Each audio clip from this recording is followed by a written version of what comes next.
Relative to body size, humans have the largest brains and are also the most playful of all species. Play fighting during the juvenile period changes the anatomy of the cells in the prefrontal cortex. And not only does play fighting produce specific neurochemical changes in different areas of the brain, but it also leads to the production and release of growth factors in the very areas of the cortex in which we have seen anatomical changes. Thus, we could say that the brain not only shapes play, but play shapes the brain. They also found that play reduces tension and stress. It provides and fine-tunes coping mechanisms to deal with unpredictable events. It helps improve cognitive, motor, and social skills. And listen to this, and play fighting as juveniles improves nuanced social skills. And why is that important? Because at this time where human beings are trying to attempt to eliminate all bullying whatsoever, we have to remember that there are bell curves to everything. These people found that those mice who they isolated from any juvenile hard play, when they were reintroduced into the pack, were completely lacking in social nuanced skills. It's something to think about. At the University of Washington, biologists have found play actually changes gene expression. So play really does shape our brain. In fact, it's a critical component of who we are as human beings. A recent article in the journal Neuron found that unfamiliar contextual associations created new memories by repatterning individual neurons at 300 to 500 milliseconds. That's a speed compatible with episodic memory formation. Now, this is especially impressive when you consider that it takes humans just 250 milliseconds to register something neurologically. In other words, our brains can repattern memory about as fast as we can intellect a new scene. This capability evolved in human beings to spot patterns, because perceiving subtle movement along with echolocation was key to human survival. That's why it's there. But the deeper issue is how we're applying that knowledge to today. Early picture flipbooks and zoetropes took advantage of this pattern recognition to create moving scenes. And this is the primary way we came to understand the relationship between speed of image and visual persistence. In 1986, when the Lumiere brothers first showed the silent film La Revue du Train en Guerre la Cité on a white sheet pinned to the wall of a darkened room, even though the audience knew that they were witnessing a projected visual image on a solid wall, people still jumped out of their seats to avoid getting crushed by the oncoming train. Now, eventually, society was willing to overcome their fear of this new technology and trade for perceived benefit. And the result was movies. The same thing happened with the telegraph, the telephone, radio, television, and now games. Just as young computer game-playing NASA scientists advanced government computer operating systems during their off hours so their games could play better, so has the games industry pushed graphics and computer manufacturers to improve their products dramatically over the past 40 years. Were it not largely for the games industry, sophisticated graphics technology and processor-intensive computers would still cost millions of dollars and be located in large rooms with special air conditioning systems. The games industry had the economic pull to force an optimization war among microprocessor and graphics manufacturers. Were it not for game hardware, there would be no trickle down to so many other areas of application. This iPhone, for example, is computationally more powerful than all the computer power of NASA in 1969, when the United States sent 2 astronauts to the moon. 2 generations of computer game players are now grown and have their own children. They grew up with games, and they accept that games can be used for entertainment or repurposed for industry. This follows the natural cycle of disruptive technology adoption, and it's only going to broaden the impact of games on society. Current game consoles are 32 times as powerful as their first incarnations, and they have the computing power of a military supercomputer of less than 20 years ago. And if Moore's law holds true, in 30 years, a single game console will be computationally equivalent to 10,000 human beings. And if you happen to follow such things, this puts Kurzweil's singularity firmly in the window of his estimate. We are entering an era of immersive computation unknown to any humans before us. Just as the telephone changed the concept of communication and the internet changed socializing and commerce, augmented and virtual reality promise to change the way we perceive reality itself. And we've already established the brain sees what it wants to hear. So what about what we hear over the telephone? Well, when you call someone, you believe you're speaking to them directly. Well, that may have been true when the telephone was invented in the 19th century. But today, you're participating in a turn-based exchange with a disembodied, quantized reconstruction of a frequency-modulated data stream that's down-converted to analog within a limited 3K parametric envelope. And you thought you were having a conversation. The truth is that telephone technology is just good enough so that your brain accepts the simulated reproduction of the analog waveforms from the other end. Human beings are usually the weakest links in every technology chain, and engineers take flagrant advantage of that fact because to a computer, humans take forever to process information.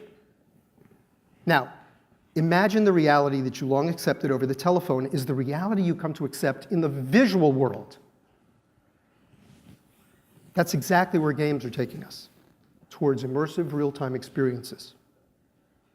We're not quite there yet for some very heady neurobiological reasons, but we're slowly narrowing the gap, and recent technology improvements are helping. Behavioral instruction machines were developed in the 20s. In the 50s, B.F. Skinner believed automated instruction was a useful method for learning and created teaching machines similar to a 1925 device that provided 4 keys and rewarded correct answers by dispensing candy. Now, this sort of device would be an ideal way to teach if you were a pigeon. In our classrooms of tomorrow, we make industrially influenced educational spaces that are light and modern. We install telepresence equipment. The classrooms are open and they have large display walls. But the only problem is that as nice as the surroundings may be, the mechanisms employed to teach are virtually the same as they were a century ago. And the manner in which we teach complex subjects, such as science, is still by rote. Learning facts is simply not the same as solving problems. If people focus on a problem and use facts in the process, then you get retention. If you just accumulate facts, you forget them because there's no context. They'll never be neurochemically embedded. This is the way that human beings are wired, and you fight it at your peril. Games are really just big problem spaces. They're all about solving problems through system thinking and model-based reasoning. Complex thinking, system thinking, is understanding how variables interact in very complex ways with each other. If we're going to solve serious problems in the world, then people need to understand how complex systems work. Games are their own form of complex system with rules that interact and trigger events based upon your decisions. They teach model-based reasoning. One first tries to conceive the larger model in order to better understand the goals and reasoning behind optimizing actions, to best achieve prioritized goals and allow the possibility of emergent actions, even those not contemplated by the original designers. We call that sort of thinking adaptive and creative. This sort of implicit system thinking and model-based reasoning is exactly what we need to utilize in schools. With gradual sequencing and model-based reasoning, generative solutions can be reapplied in other situations because the underlying logic is understood. Games are all about sequencing and logic. They work on a scaffold of increasing difficulty, providing dynamic feedback along the way. Liberal technology tries to supply an immediately rich environment that's the intellectual equivalent of seeing if Johnny can swim by throwing him in the deep end of a dark pool. Unfortunately, while you may be able to save Johnny from drowning, the only thing you really taught him is to fear deep, dark pools. We need to bring level design to schools, where Johnny can be naturally curious, safely explore, and learn at his own pace. This is not to imply that humans always want spoon-fed answers. Getting a trophy for just showing up because everyone is a winner is not only absurd, but inherently destructive to a child's self-image. In reality, humans want to be, to use the term coined by Jim G., the sociologist and linguist, pleasantly frustrated. A problem leads to learning when you feel it's a challenge, but you're nevertheless confident that you will eventually overcome the challenge. By keeping the problem just at the edge of a regime of competence, the challenge creates deep concentration and focus where you lose sense of time. This connected engagement is one of the key underpinnings in Mihaly Csikszentmihalyi's seminal work, Flow, which is all about optimized experience. Csikszentmihalyi found two groups of people who were most adept at achieving flow in the shortest period of time. The first group were Tibetan monks through lifelong meditation. The second group were serious gamers. To optimize learning, you have to optimize concentration and contextual focus. The cycle of expertise also incorporates scaffolding. Present a challenging problem within your range of competence. Provide a slightly more complex challenge. Apply creative solutions to re-achieve mastery. Repeat. This is the way human beings become expert. And this is precisely the way games work. So here's the classic cycle of mastery in games. You hypothesize and you probe. It leads to an action. Then there's a reaction. You reflect on that. Then you integrate it into the new knowledge, and then you adapt to correct, and then test again. And then you reprobe for a better result. Jim G's research has shown that some of the demonstrated benefits of playing video games are improved cognition, listening and carefully following directions, problem solving to find concrete solutions, learning strategy, management of resources, mapping, pattern recognition, judgment, reading, quantitative calculation, controlling emotions, maintaining focus, improving fine motor skills, multitasking, improving spatial reasoning, and teamwork. In a research study, Daphne Belvier of the University of Rochester found that people who play video games become more attentive and aware of their environment. They're better at navigation and reading small print. I don't know about that one. But one of her key findings was that it significantly reduced reaction times without sacrificing accuracy long after their laboratory tests. In the 40-plus years of AR experiments in specialized laboratories, funded by those who could afford the high cost of the equipment initially, we're finally entering the realm of affordability. And with the affordability is going to come an explosion of interest and experimentation. Look, more than any other industry, the military's known and funded much of the industry's early AR and VR development. The anecdotal evidence is overwhelming. Today's applicants have rapid eye skills, problem-solving skills, and the best hand-eye coordination of any candidates in the history of the military. The transition to pilotless vehicles is virtually seamless, and it's no accident that the controllers for UAVs are identical to game controllers, thereby taking advantage of learned behaviors. Vehicle simulators provide situational awareness and emergency training. Every operator would be better off if they were familiar not just with how to operate their vehicle within the standard envelope, but at the hairy edges of it. And in the areas of visualization applications of complex technical material, there can be little doubt that visualization of structures and devices in 3D and over the internet will have a material and beneficial effect on collaboration across distance. VR exposure therapy is a promising anti-anxiety treatment and pain management therapy rooted in games that allows patients to confront anxiety-triggering events while immersed in a realistic but controlled 3D environment. The ability to modulate exposure and intensity of the experience is a major factor in the success of this therapeutic approach, and a growing body of research supports the technique. VRED has been shown to be more effective than traditional forms of exposure, such as mental visualization or photographs, and has a demonstrated lasting effect. And it holds greater promise in other anxiety disorder areas as well. Games are used to attenuate perceived pain, as engrossed game players have higher pain thresholds. At Johns Hopkins, professor of neuroscience and stroke rehabilitation, John Krakauer, uses games to help victims with partial paralysis retrain their brains to compensate for the neurologic damage done to their bodies after strokes. Force feedback devices in immersive game environments require patients to use proprioception and motor adaptation to rebuild new neural pathways and regain controls of damaged limbs. Krakauer's results in motor cognition promise to alter stroke rehabilitation therapy forever. As modern medicine creates the largest number of elders in the history of the planet, continuing education to maintain brain plasticity among the elderly is going to become critically important, as will maintenance of motor skills. And not only do VR games allow children to explore a vast universe of play, but the concentration required to succeed in the virtual environment dramatically improves focus. Behavior therapy using games has been shown to increase attention stamina in children with ADHD. And in medicine, an augmented reality magic mirror system in Munich, Germany, uses the Microsoft Kinect game controller to provide positional feedback with MRI and radiographs mapped onto the viewer's body. This dramatically facilitates anatomy education, as well as diagnostics and discussions between physicians and patients.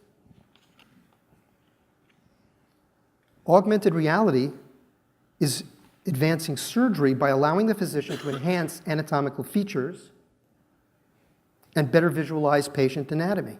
Simulation software even allows surgeons to practice the upcoming procedure on a phantom patient. After practicing on the virtual patient, the surgeon can then perform the surgery on the actual one, with the added benefit of knowing that patient's specific anatomy to minimize surgical risks. These graphics assist the surgeon during the operation by superimposing anatomical structures, such as a hidden organ or artery, which the surgeon must locate or avoid. A computer tracks the robotic arms as well as the movements of the patient's organs in real time and executes or corrects for accuracy while calculating optimal surgical trajectory for entry and exit points, for dissection, suture, cautery, and related surgical procedures. And I want to show you an example, and for those of you who are squeamish, close your eyes. Thank you. Hello on Hello today, because we use it in routine, to perform a really efficient preoperative planning of the surgery and to know precisely what we have to do. Now we have also to add not only nice image like this, but to add physical property.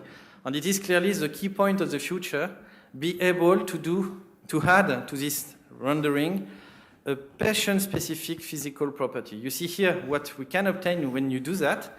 You can add a simulation from a patient-specific modeling where organs are moving in real time thanks to this physical property. So from this data, we can now go in the OP room and try to superimpose the image onto the patient. Provide at distance such vision. Here you see an adrenal tumor that is resected, and you see the superimposition performed from your CAD and sent back to the hospital in the OP room through fiber optic. You see here that we don't see the vein. Thanks to this superimposition, you see the lower adrenal vein really efficiently. You can see also here the upper adrenal vein. So you see the great benefit you can have to superimpose, because you will discover anatomical structure intraoperatively. This ability to use real-time, high-resolution graphics, specular lighting, superimposition, and deformation are all based upon powerful GPU hardware from manufacturers who specialize in rendering game graphics. There are a host of other logical areas that lend themselves to overlay technologies. For instance, aircraft runway superimposition in day and in night. Vehicle safety. Some of you may even have this HUD already on your vehicle that gives you everything from speed to car lengths. Passenger safety. There's a very interesting thing on this one because it's intentionally a foggy day or foggy dusk, and you can see that the computer is showing the driver the edges of the road, but if you look at about the 1 o'clock position, you'll see something in red.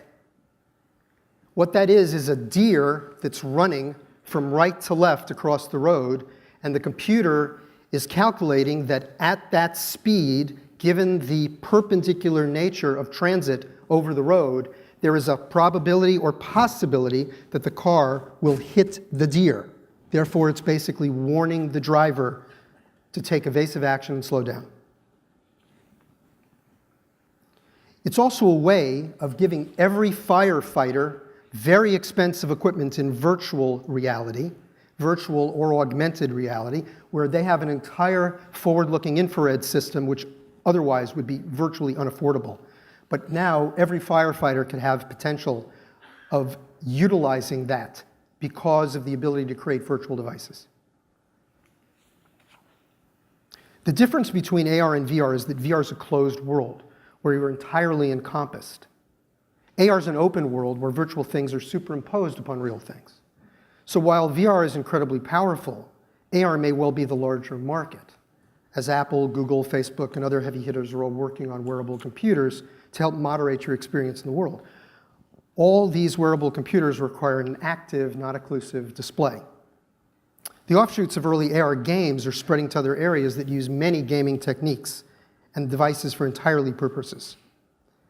Some of the uses are basic, such as augmented business cards and virtual real estate sales. Other uses are for entertainment and even libidinous purposes, but all of them are following the historic trajectory of disruptive technologies. Provide the tools, make them affordable, open the system, allow creative chaos, and innovation will flourish. Facebook's $2 billion purchase of Oculus, Google's $542 million purchase of Magic Leap, Microsoft's HoloLens, HTC Vive. Despite any short-term hiccups, these companies see the future and they want to try and control it. Facial recognition, geocoordinates, augmented visuals, binaural sound. Imagine walking through the ruins of the Roman Colosseum and have it effectively come to life and challenge you. Or experience what it was like to sit in fear in a World War I bunker waiting to go over the top as bullets ricochet all around you. Imagine the lessons to be learned from once boring history to the current generation of impressionable children when they're provided context and the opportunity to experience some of these events for themselves. The Internet of Things is another technology influenced by games that will provide big data to track and measure almost anything electronic. Maps overlay in front of you, preferred routes and distances are calculated, lights are timed, traffic avoided, infinite routes to shopping, restaurants, parks, play, signs and roadways appear illuminated whether in bright sun or night, rain or fog, customized to your unique vision requirements. But other logical applications are going to be security, where cameras can scan 1,000 faces a second at 50 meters while cross-referencing criminal and terrorist databases. If a threat is perceived, it automatically calls for backup and will be made to appropriate personnel along with updated locations of the suspects. The implications are pretty enormous. Push forward a few technologic generations. Think of the social changes in a society when everything you see can be analyzed computationally. It's the embodiment of sociologist Pierre Leve's hive mind, which he wrote about 20 years ago in his book Collective Intelligence. Around the world, the concept of intellectual property and privacy will be challenged by technologic assault. But for all the bumps, there may be some pearls, similar to the end of the 19th century Wild West, where bank robbers counted on a lack of awareness by local law enforcement to pursue their craft. The new West will usher in a time when physical violence is rapidly exposed and highly unprofitable. Your local societal misfit will have to have a PhD in computer science or find another trade. Society may well become more peaceful and honest if for no other reason than fear of instant identification, frozen assets, transport denial, and rapid capture. Next generation screens will be flexible and as thin as sheets of paper.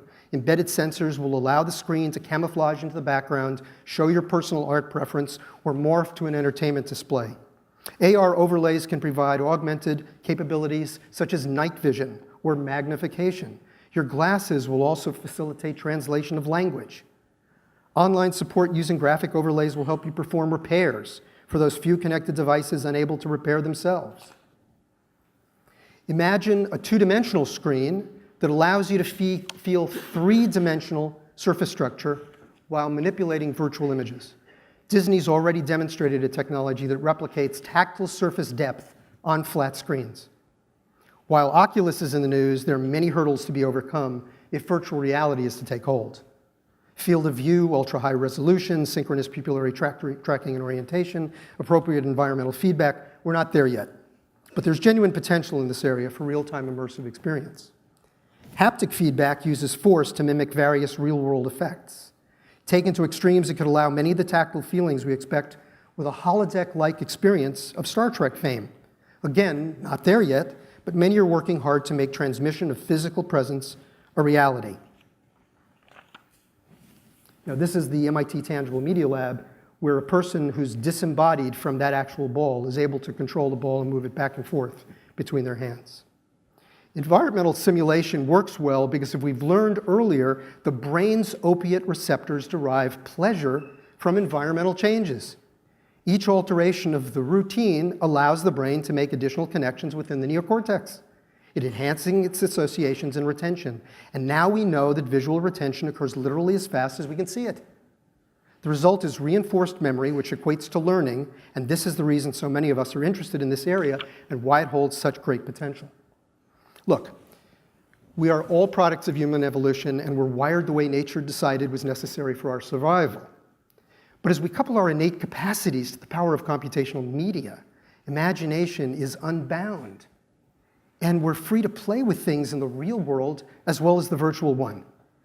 And the most amazing part of this is that if we do it well, our brains don't care.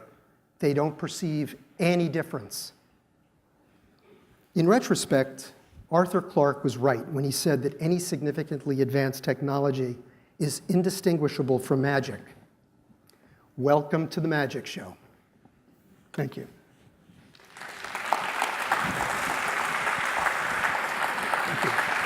Come back over. Before I let Chris leave the stage, I just wanted to make one brief announcement about him. Last month, Chris received an appointment to the Lemelson Center for the Study of Invention and Innovation at the Smithsonian. We invited him to tell us just a few minutes about an exciting project that he's been chosen to lead. Would you mind, Kira, sharing information about that? I'm back. All right. If you have some questions, I'll answer afterward, but let me give you the official spiel from the Smithsonian, because they like that.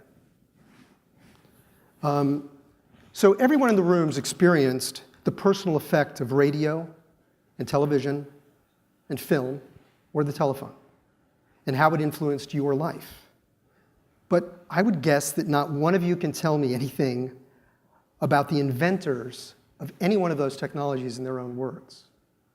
What they thought, what they dreamed, what influenced them, what problems they overcame, what mistakes they made, and how they eventually came to develop what they did.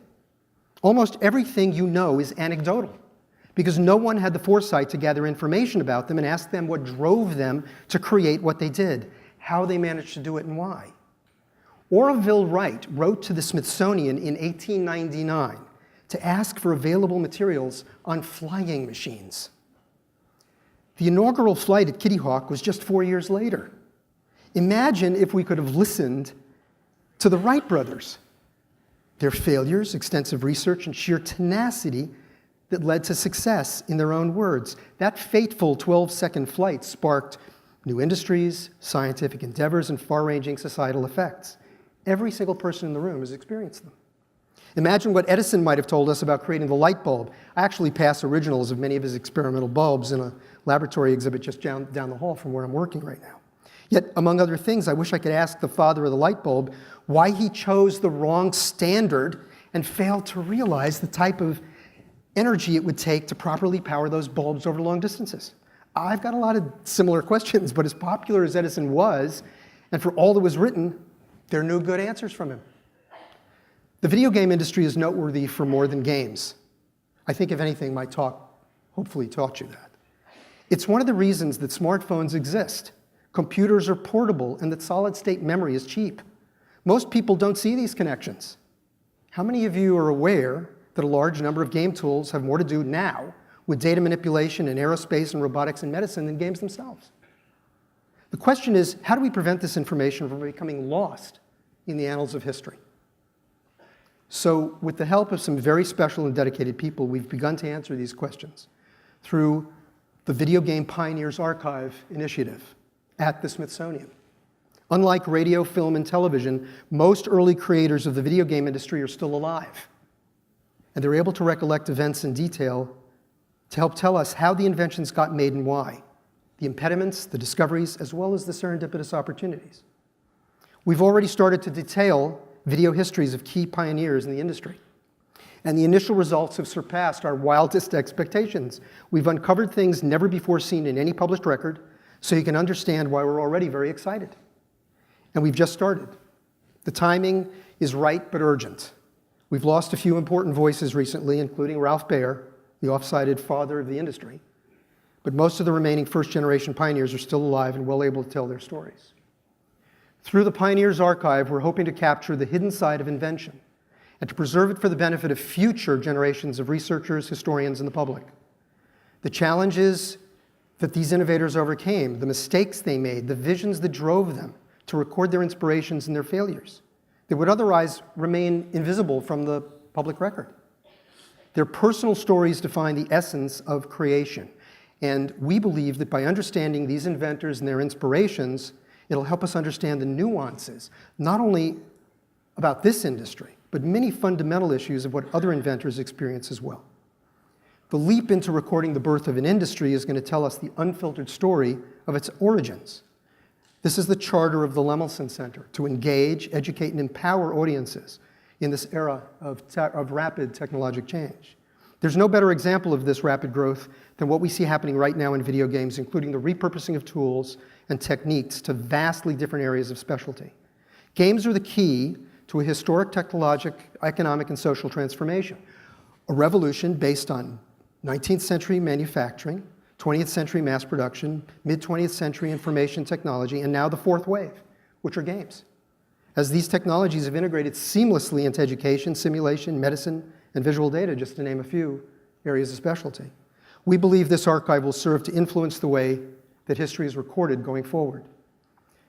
You should know that the effort wouldn't be possible without the assistance of some of the industry's most experienced insiders, as well as major university archive scholars and technology museums. They help us to ask the right questions, and they identify key people and important artifacts. But our advisory group is very unique because otherwise competitive museums and university libraries have all banded to work together for the common good, given the importance of this undertaking at the Smithsonian. Our commitment to the area is well established. The Lemelson Center is the custodian of Ralph Baer's workshop, moved in its entirety from his home in New Hampshire into the Hall of Innovation, which is the entranceway to the National Museum of American History. And it's proven to be a major draw with the public. As the co-director of the project, I'm very grateful to G4C for the opportunity to discuss the initiative, and I look forward to keeping you updated on our progress. Thank you.